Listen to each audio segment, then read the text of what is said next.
Apologies for starting a few minutes late. Thanks for your patience. For those who don't know me, my name is Jason Bordoff, Professor of Practice at Columbia University, where I direct the Center on Global Energy Policy. I'd like to welcome you to this morning's session on the rise of green molecules. For those joining virtually, thanks for tuning in. And if you're joining the dialogue online through social media, please use the hashtag #SpecialMeeting24. Some of you who pay attention to energy may subscribe to the daily email that John Kemp sends out with best in energy news articles. If you don't, I recommend it.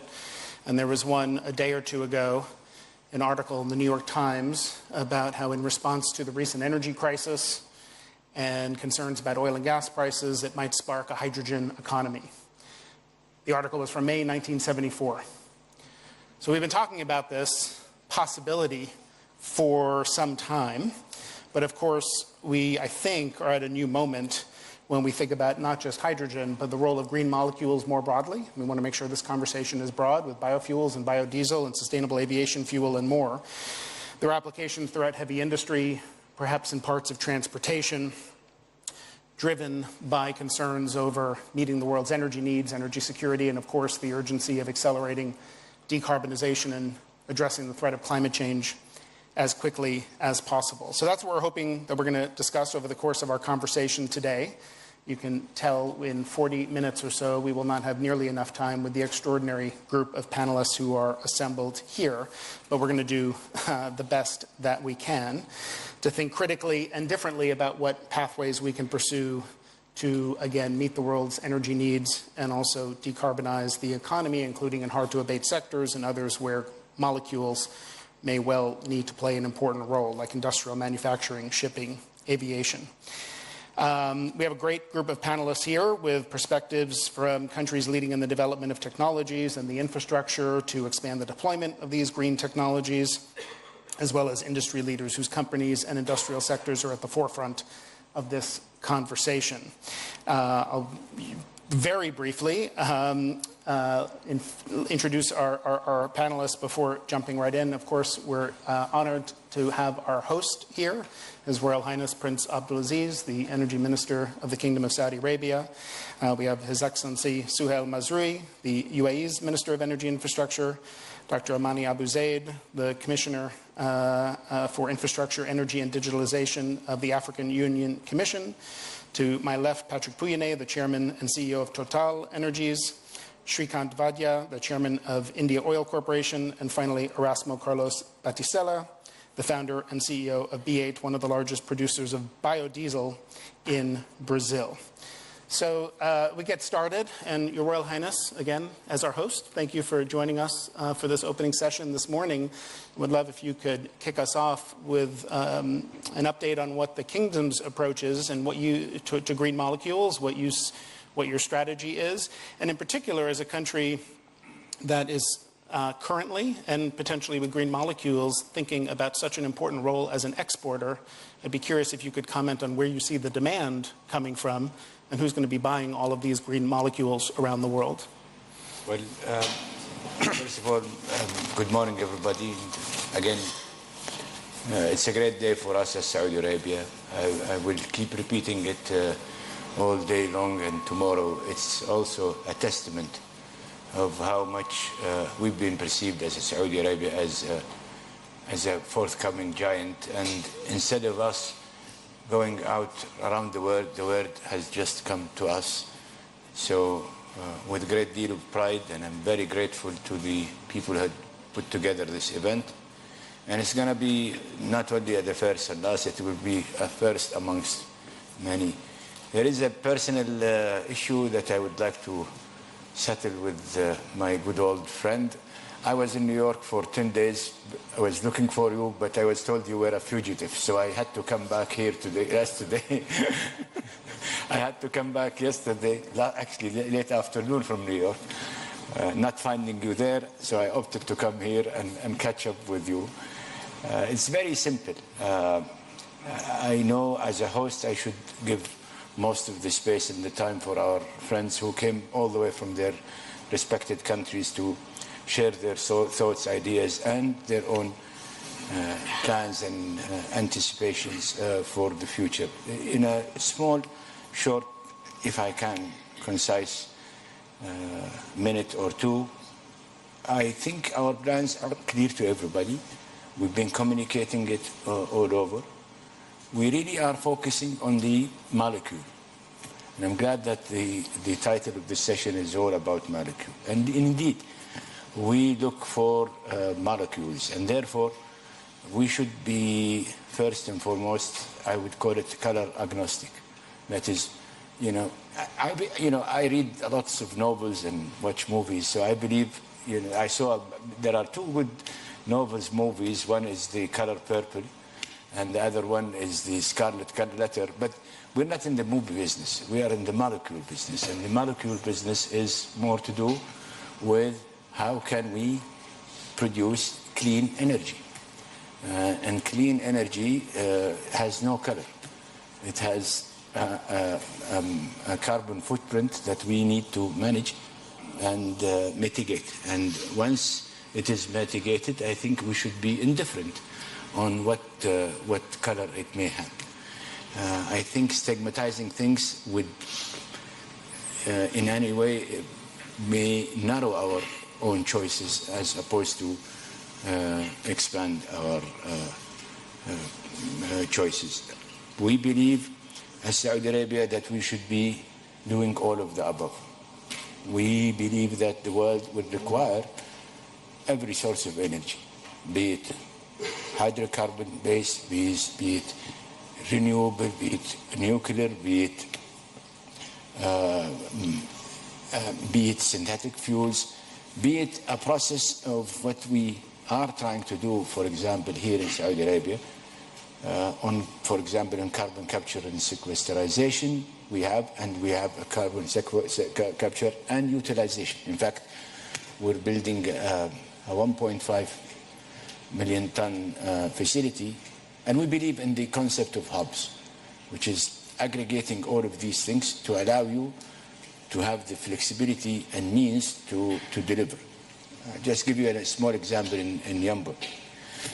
We're putting that hub. We are going to capture. This way, it makes our molecule cleaner. The CO2 that we will capture will be utilized by producing hydrogen and green hydrogen or renewable hydrogen, and commingling the electricity with the CO2, it gives you different alternatives. So yes, we believe that we should be engaged in synthetic fuels. We believe in SAF over time. We believe in synthetic methane. And we're open to the choices subject to economics. And so just very briefly, because I want to come to everyone else, your final comment, based on economics, where do you see the buyers for this hydrogen now? Who are going to be the importers? Who's willing to pay that premium right now? Myself and our friends from PIF and our colleagues from Aramco have been all over the place. I think Patrick is aware of that. Patrick is part of our story and narrative, because one of the fundamental things that we're having, for example, and our friends in Germany knows about that, France, Italy, Holland. Our business model is just quite libertarian, if you could call it. We don't mind partnering with everybody. We are willing to move these molecules, especially hydrogen, in ammonia format, in piping format. That's why we've created that corridor idea. Both East, both West. We're working with the Korean, with the Japanese. We're working with our friend UAE on that East part of corridor. In a way, we're saying the model can incubate any business model that gets us through the litmus test, which is economics. But there are challenges. There are lack of clarity on the policies. There are lack of clarity, I'm talking about the receiving end, the consumer. Lack of clarity on the incentives. Lack of clarity on what it takes to develop these technologies. Patrick, you were with me a few months ago. We've talked about even if we move hydrogen in ship by shipping as an ammonia, that ammonia will have to be again reimbursed to be back again into a hydrogen or a gases. That technology is still challenging. I left it still challenging. Patrick has a 500,000 ton, as I recall. You're willing to buy hydrogen for it, but he's willing to buy hydrogen. He's not willing to buy ammonia, then he takes into that. There is an infrastructure element. We're working with our friend from Holland and Germany to use the hub that they have created, but it will be ammonia. Now, the scale. I would urge, don't believe what I'm saying, just check it out. You know, the ambitions was 90 million tons. Then it moves globally. Then it moved to 60-40. Now, just recently, it went back to 29-18. The real measure is the FAD. And you will see the number of FAD have dropped like a stone. For example, the EU, their ambition is about 10 million tons by 2030. Those projects that went through the final line are only 400, about 4% of that. How it is conceivable that in 24 that only 4% of the target has been achieved? How people can imagine that 10 million can be achieved, and more important, at what price, at what cost? Thank you. Our numbers shows that hydrogen without incentives, without, you're talking about the 300 to 200, I'm talking about green hydrogen. Although again, I don't like the idea of colors. Green hydrogen is between roughly $250 to $300 of per barrel of oil equivalent. What kind of a business acumen would choose to buy a $250 or $300 million a barrel, not a ton, a barrel? And again, we've been at it with so many governments. There are serious players, I have to admit, which we are trying to achieve something. But again, take it from me. We have all of the above solutions, including, by the way, those industries that have the so-called hard-to-abate industries. We're willing to incubate them here. We're willing to produce and commit ourselves to the hydrogen requirements they require, be it hydrocarbon-based, be it renewable-based, whatever it is, we are willing. The format of the structure of joint venturing, we're again libertarian about it, because actually we are interested in making sure that people know what it takes to deliver all of that. Thank you very much. We'll come to that question of who is going to pay that premium, who's going to buy it. We have a large energy importers like India here, Petri coming from Europe, thinking about whether it's going to meet its hydrogen goals. But let me come next to His Excellency Suhail Mazrui. If you could talk a little bit about the UAE strategy with green molecules, maybe with hydrogen in particular, and also if you could talk about what steps might be taken to build local demand for molecules as well. Well, first of all, I would like to thank the Kingdom of Saudi Arabia and His Royal Highness for gathering us here. We're discussing very important topics, and I think it's a testimony of how important the region is in tackling problems and coming up with potential solutions. For us in the United Arab Emirates, it's not so different from it is in the Kingdom of Saudi Arabia. Our leadership are seeing an opportunity and a necessity to venture into this new energy. Clean energy is something that we have decided to venture into, I would say 17 years ago, when we started investing in the likes of Masdar, and when we started thinking about what's going to happen when we export the last barrel of oil? How can we diversify our energy landscape to ensure that we are ready for the future? But there is also a realization worldwide that we need to improve and change our behaviors. That's why the results of COP28 and the historical agreements to step up to the challenge and do more. I think when it comes to green molecules, we are seeing a local demand, but the majority still is in Europe. The majority still of the demand is not within our countries, and that's a fact. Price is one thing, like His Royal Highness have indicated. Some are thinking of taxes, carbon taxing, and can we put a penalty on the consumers to raise the cost of the other energies so we can promote greener energy. And I tend to think it's somewhere in between. It's not going to be, we cannot just treat the consumers as they're ready to just pay double or triple the price. There will be always, like in any start of a business, there will be always a segment of the consumers who are willing and capable of paying that premium. And you find it in any business. Now we are seeing that in the aluminum, for example, business. There is the green aluminum that is priced differently than the normal aluminum. We're seeing it in the steel. We're going to see it in other manufacturing, I'm sure. But how can we use the technology to reduce the price to something reasonable? I think that's the hope that we are all hoping for. In terms of regulations, you need also as a country to regulate if you are serious about the business. And what we did in the UAE, we first started to regulate and put a strategy on how much we will produce.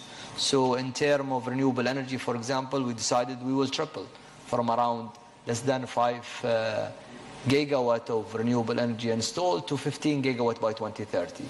So that's tripling the capacity. In terms of hydrogen, we are aiming to produce 1.4 million ton of hydrogen, of which I would say more than 70% is going to be green hydrogen.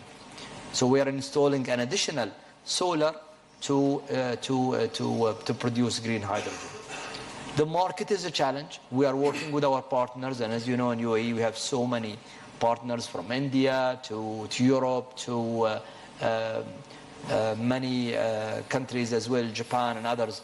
And there is a development in the market. Are we there yet? No.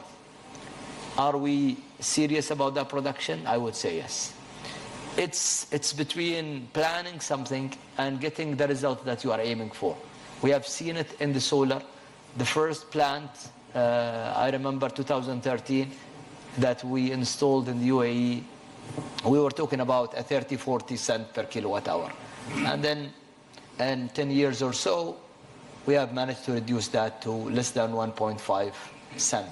So that evolution, and I would say revolution in the reducing the price, what we are hoping for in the hydrogen and others, the region is an energy-rich region, whether it's in the green energy or whether it's in the conventional energy. And we will continue in my expectation to be a reliable supplier to the world, even in greener forms of energy. Thank you, Your Excellency. I'm going to come next to Dr. Amani Abu Zaid. If you could, such enormous opportunity for Africa when we think about the creation of green molecules, also particular challenges for thinking about investing in that continent. And it's important to make sure that those investments are not just about exports, but benefiting local communities, meeting the enormous energy needs of the continent of Africa. Can you talk a little bit about both the opportunities and challenges you see in Africa? Sure.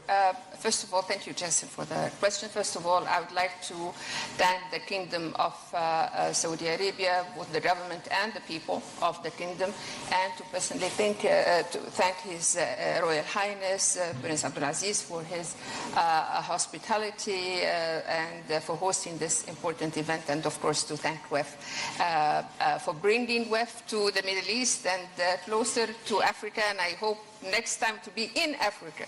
So, and I'm already dressed in green, so I'm very much, ready for the session.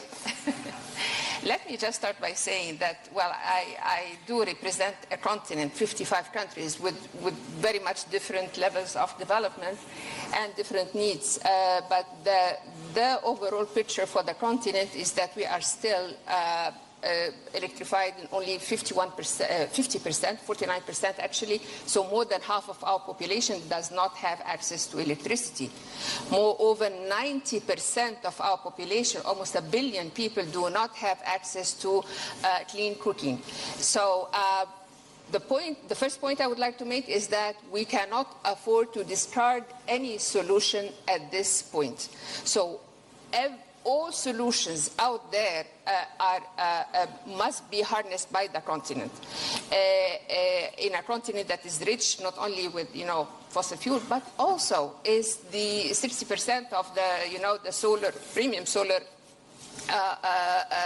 potential is in Africa, enormous gas potential, enormous geothermal potential, enormous wind potential, and so on and so forth. And Africa is already hosting and is home for many of the great and most important, solar power plants, whether in Morocco and in Egypt, the two largest in the world, and geothermal, and so on and so forth. But the need is very big. Mm-hmm. So that is first point. Two, the green molecules as described here, whether they are green hydrogen, sustainable aviation fuel, biofuel. I must say that since 2022, we have 8 countries that started, are about to start the production of green hydrogen, and 16 countries that already started the process, strategies for green hydrogen. We have 4 countries that are starting the production of SAF, and so on. That's great potential for revenues, which is needed. But what is also needed is how to develop locally the value chains, the transformation, the creation of jobs locally, so as for these new fuels to become a catalyst for development, for social economic development.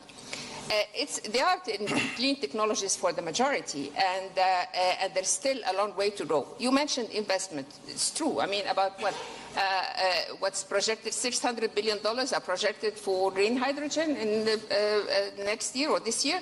How many of this amount comes to the continent? Almost nothing.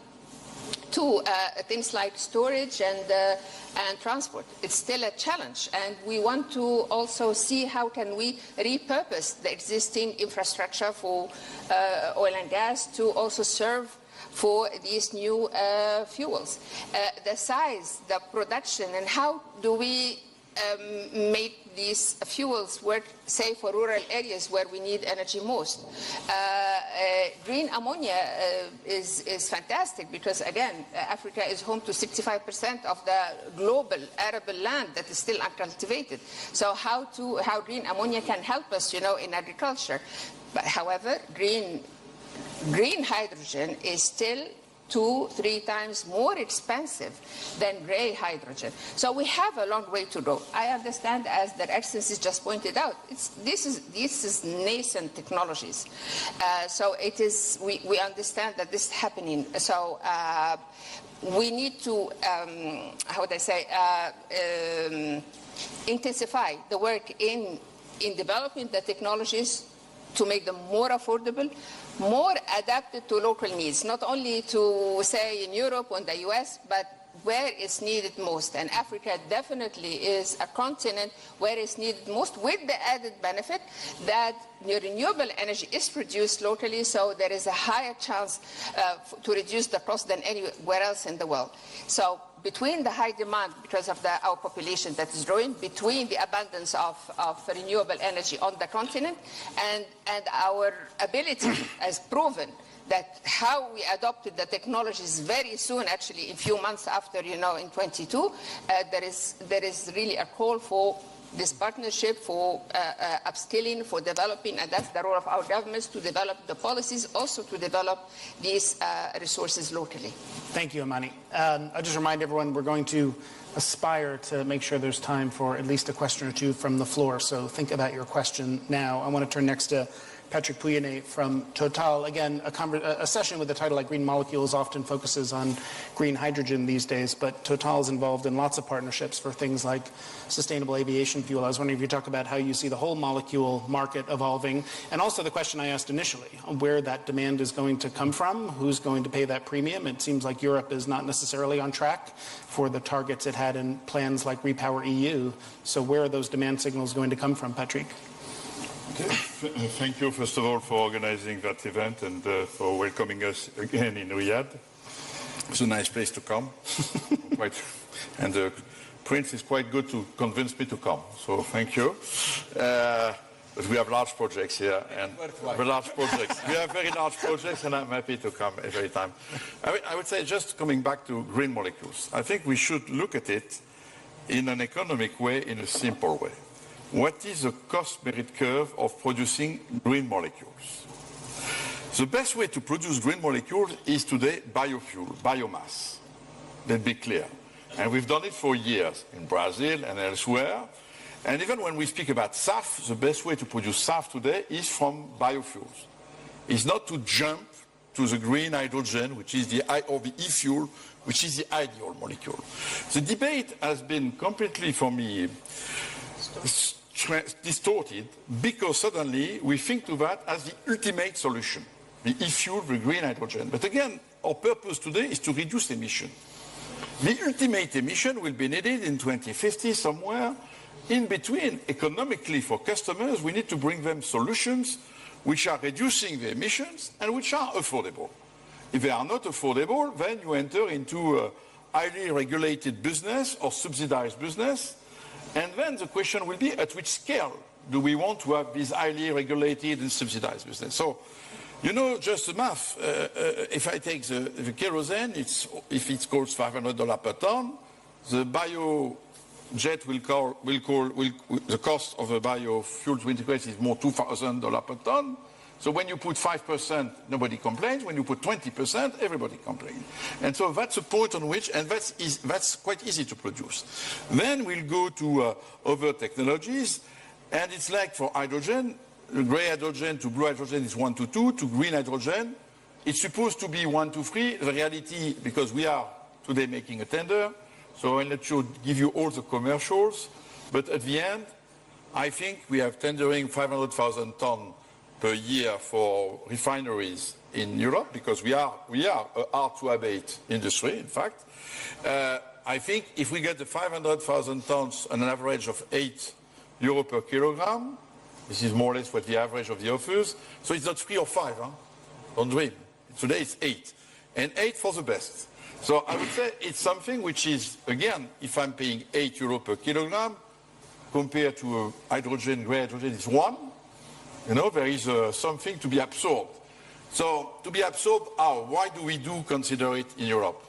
And it's true that honestly, I don't know of these targets that have been set, 10 million tons, 20 million tons, probably they don't understand what they speak about it. By the way, just one point. With 300 megawatts electrolyzer, 300 megawatt electrolyzer is the largest electrolyzer existing in the world. It's in China. Only one. Not 10, one. You make 50,000 tons. So people are just 300 megawatt, 50,000 tons. So when you set a target of 10 million tons, that means that you want to multiply by 200 or 2,000, all this. It's just impossible. The industrial possibility, it's not the reality. So it does not mean we should give up. But again, we should sometimes, like in our companies, when we set targets, to look just to the reality. I was thinking when I discovered this electrolyzer business that people they know how to build a 1 gigawatt electrolyzer. Nobody knows today. In fact, it has never been built. And I would say the technology of electrolyzer are quite immature. In fact, the more we dig in it, and so we will go to 100, 200, 300, but to jump to 1 gigawatt, 5, Maybe the kingdom will be able to do it because they think big. But, you know, it's not given in terms of cost. So why do we do it in Europe? Because in Europe, we have a carbon pricing. We have the famous ETS.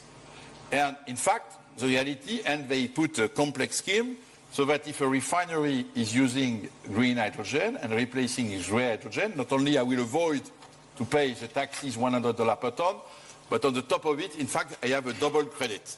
So the crediting system allows me potentially to pay probably 7 to 8 euro per kilogram, but again, and to initiate the market. Having said that, it's not a big market. It's the hard-to-abate industry. And I think, to be clear, there is no way to really have the cost down on green hydrogen if only this niche market, I would say the hard-to-abate industry, still refineries, etc., is the targeting. If we don't have a market for hydrogen for transportation, it will be very difficult to scale the cost down. And that's not given at all. Because the more I'm looking to the way the evolution in transportation, electricity, batteries are making huge progress for EVs, even for trucks. So what will be really the space of hydrogen, that's the point. So for us in our strategy, we consider that we have to invest today is what is affordable. So we invest heavily in biofuels, bio-SAF, I would say, converting to bring SAF to airline companies. And honestly, we can provide, we'll have enough to go with them until 2035, 2040. Mm-hmm. The green hydrogen solution or the e-fuel solution, we don't need it today. And we need to work. And then it will come as in 2035, 40. So that's the debate. So we invest heavily in bio and SAF, and we will make steps in hydrogen, yes, because the result of our tender is that we are proposed to invest in some projects that we will do, either in Europe, obviously local projects are somewhere more better positioned, or importing. Just a point on importing. Europe has decided that what is a green hydrogen, there is a definition, a little complex. But if the definition does not become a standard with the US or with the kingdom, then we'll be in a mess because then the green molecules we could import will not be recognized as a real green. And no, but that's a real difficulty because when I want to import, I will import molecules if they are satisfying the same standard that we have set. I don't know if it is the right standard, but just a point about this big market. So honestly, we should recognize, all of us, we are at the, again, bio, let's give the priority, there is a lot to be done. And it works. It works. Co-processing bio in a refinery, it's very easy. So let's make SAF by co-processing. This is what we will do in the kingdom with Sator, as we will do in others. You know, it's possible. You can co-process. Yeah. That's easy. It's not too costly. Customers will be happy. And then let's think to what is the roadmap. But let's recognize we are at infant stage and stop speaking about 10 million tons, 20 million tons just to media. It makes no sense. Let's be serious about it and let's find the right roadmap. So yes, probably we'll not reach the target by 2030, but it's not a problem as itself. It's more important to really making steps and spending the money economically for customers to get them affordable clean energy. Affordable clean energy. Thanks, Patrick. And that point you made about standardizing and harmonizing is really important too. As in the US, we have this significant debate with regulations on the Inflation Reduction Act, hourly matching and additionality, what counts, and if that's different in different places, that makes it much more complicated. Chairman Vadia, let me come to you. If you could talk about a market as large as India and what you see developing. You have, I think, a 20% ethanol blending requirement. When you look at the molecule landscape more broadly, where's the most significant growth going to come from? And for a country with such significant energy needs, rapid growth, some of the largest contributions to global energy demand growth are going to come from India. How do you think about that balance with affordability, security, and right now there's a premium for some of these green molecules. How does India approach that? Thank you. First and foremost, I thank the Royal Highness for his invitation to be here. Thank you for giving me a chance to talk about the Indian perspective. Today, India is the 5th largest economy in the world, and we intend to be the 3rd largest economy by 2045. And energy is the first thing that is going to go up in the consumption, because today we are consuming just 1/3 of the global average energy. And the growth of energy is maximum in India today, even more than China. We have got a sustained GDP growth rate of nearly 7 to 8% over a period of time, and we intend to have it because the country is hungry for growth and is hungry for energy. Now, coming down to this point of green molecules, I mean, one thing we clearly understand in India, that the transition has to be just. It has to be a just transition. We can't be taking anything drastic because finally the affordability of the fuel is most important for the 1.4 billion Indians that we're talking of. So energy security, energy accessibility, and energy affordability. These are the three main pillars on which we work. And obviously, we just can't wish away the conventional fossil fuels. Today, let me tell you, to give you the perspective, the world consumes nearly 300 million barrels of oil equivalent, be it in coal, oil, or gas. And this is the target what we are trying to dislodge. So it's a humongous target, and we have to go in a very gradual way unless the shocks are felt by all the consumers. And as we see the writing on the wall that we have to go green, India has adopted the green molecule by way of ethanol, bioethanol and biogas. And why bioethanol? Because we are a country that is mainly agricultural in nature. So 1/6 of my GDP comes from the agricultural sector, and 50% of my employment is in the agricultural sector. So going the ethanol way makes a lot of sense to me because I create local jobs, I create a problem for the waste that is coming up. I'm talking of 2G ethanol also. I'm not talking of the food versus fuel security problems. It is the 2G ethanol, and it creates an outlet for the waste agricultural products, which otherwise are getting burnt. So this is the way we are trying to approach the problem. We're already at 13% blending of ethanol in the gasoline, and we intend to be 20% blending by 2025. As regards the compressed biogas, and as was being said, we foresee that the reforming of the compressed biogas is a very viable solution to produce green hydrogen. Still, the cost is around $2.3 to $3 a kg, but I think that is the most optimum way for a country like India. We will go that way. So I think green ethanol, that is bioethanol, and compressed biogas are what we look forward to. And let me tell you, for a country like India with the growing energy needs, we firmly believe that all forms of fuel will find a place. It will be a bouquet of energy, with the conventional energies also playing a dominant role, and also the new forms of energy. Together, we will form an energy basket by which we will be able to supply the growing needs of the country. So it's not only this or that, it is this and that. That is the model we are following in India, to be very pragmatic and to be fair to all our consumers. And thank you very much. Thank you, Chairman. Erasmo, let me come to you. You have the right socks, the right tie to signal the commitment to green fuels.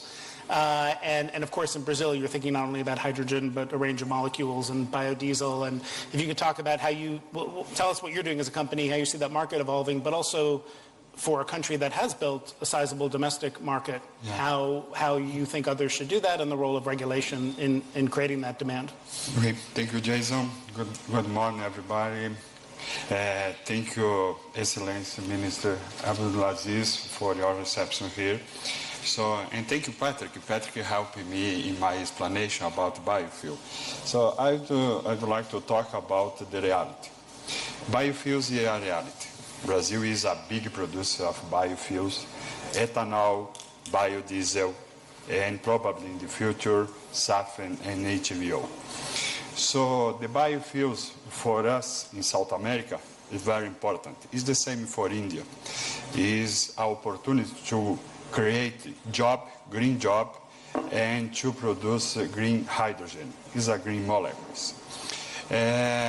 Another important point, in my humble opinion, the biofuels work very well with the gas oil industry, because it's possible to mix the biofuels and the big part of biofuels and oil. And this is a good opportunity, and the cost for this is very cheap. About hydrogen, of course, Brazil and South America have a very good opportunity and are competent to produce green hydrogen. But in my humble opinion, we need to improve more the biofuel produce. So I work with biofuel for the last 20 years. I helped Brazil to start the biodiesel program in 2005, 2004, and this program grew a lot. Today, Brazil mixed 27% the ethanol in the gasoline. Now we have a good project for improve this mix for 35%. The biodiesel we use today 14% of in the diesel, the mix. And we have a project in Brazil for growing this percentage, the biodiesel. And now our Minister Alexandre Silveira is the leader of a big project in Brazil for introduce the SAF and ETVO in 2007. So when I look for the opportunity and the challenge, the opportunity to challenge is the same the last 20 years. So what you need is regulation for this market and mandate for this market.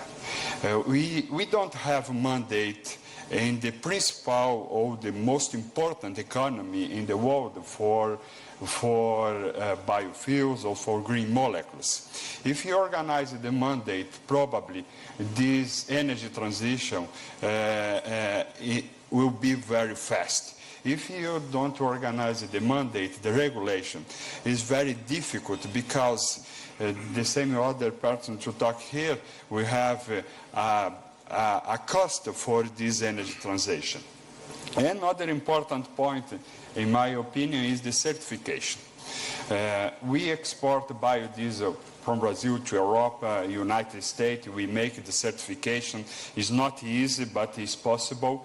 And in my opinion, this is very important to organize the certification for a green molecule and look, agnostic opinion, what is much competitive and reduce the gas emission and loss and very cheap price.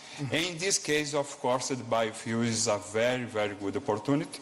And, of course, South America is a very good place to growing the biofuel produce, and especially SAF. We have a big project now for SAF in South America, but for SAF is the same with green hydrogen.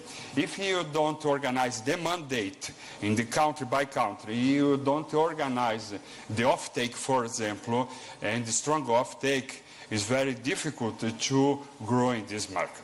Erasmo, thank you. We have time for one, maybe two questions. If there's a microphone, I think there's a microphone, and a woman here in the second row has a question. Please, if you could be very brief and introduce yourself briefly. Sure. It's very difficult as an academic to have a very brief question. This is Dr. Lamia Al-Haj from Sultan Qaboos University, and I work in biofuel research. Thank you very much for the insights. It's been amazing, and it's giving me hope. I just wanted to ask a question. It was initially addressed to Patrick, but it can go to anybody. What is the success factor that made biofuels, as you mentioned, the most successful or the most promising renewable energy? How did you come to that statement? What made it successful? I think there was a general agreement that mandates and legislation is one of them, but I'm very curious because I've been working on it for years and it's still at its infancy. Thank you. Thank you. No, you need, yeah, clearly. By the way, a mandate are necessary. It's a question of level playing field, in fact. By the mandates, you create level playing field between airline companies. If you don't have a mandate, why an airline company would take 20% and another one 5%. So without a mandate, it's more a question of level playing field. Secondly, why biofuels is easier? Because fundamentally, it's quite easy to process, including in our old refineries. So in fact, transforming a refinery in a biorefinery, you can reuse part of the unit. So you have some capital expenditures which are in fact avoided. Of course, it's not the same because in fact, the biofuels, I can tell you, my refiners don't like it because crude is nice. It's a standard crude, more or less. You have some variation, heavy or not, but biofuels, there is more variation in the feedstock. So you're running a biorefinery is more complex because of that.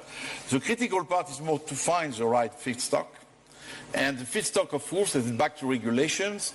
In Europe, in Brazil, they are pragmatic. They take, I would say, 1G ethanol waste. In Europe, we want 1G plus, so we want avoiding anything linked to vegetable oil. So immediately, of course, animal fats, used cook oil, it's more costly. And so everything, so it's more, today where we are most challenged for us is to identify the right feedstock at the lowest possible cost. Because then the feedstock cost will dictate the whole chain. Your Royal Highness, you had a quick comment, and then I think we'll need to bring it to a close. Oh, well, thank you for giving me the opportunity. I just want to make sure that we depart with some, hopefully, an idea or two. First of all, let's congregate on the principle that, you know, being green is not an ideology or a demagogy or a religion, and there is a script for it, and upon which people will be tested. Are you faithful or a believer, or you are not a believer? So we will have to take that out of our radar, because what is going on now in today's environment is that it reminds me of the Inquisition period. Are you a believer or non-believer? And if you are a believer, you are a good boy. If you are not a believer, may God send you to hell and may get you to be burned in hydrocarbon and blah, blah, blah. Unabated hydrocarbon, please, to make it even worse. But I honestly believe that being environmentally conscious is, I think, a humanistic duty for all of us, those who are incubating the earth today and those that will incubate it afterwards. In fact, our duty is to make sure that whatever we do today cannot bring any harm and cannot disturb the potential of any future commitment, future aspiration to these generations to come. Be it as it may, I think we should also be conscious of the fact that the energy challenge is so big, because we're talking about AI, data centers, the amount of electricity that will be required, the electrification itself, and the component of the electrification, which would require also hydrocarbons, including plastic and what have you. My point, simply said, the world now and the world in the future will require every molecule. Let's work together comprehensively to make sure that these molecules will be clean molecules or electrons that will be also clean electrons. The world needs all of the above. Your Royal Highness, thank you. Thanks to all of you for joining us. Your Royal Highness, thanks again for hosting us here for this session. And enjoy your World Economic Forum conference. Please join me in thanking the panelists.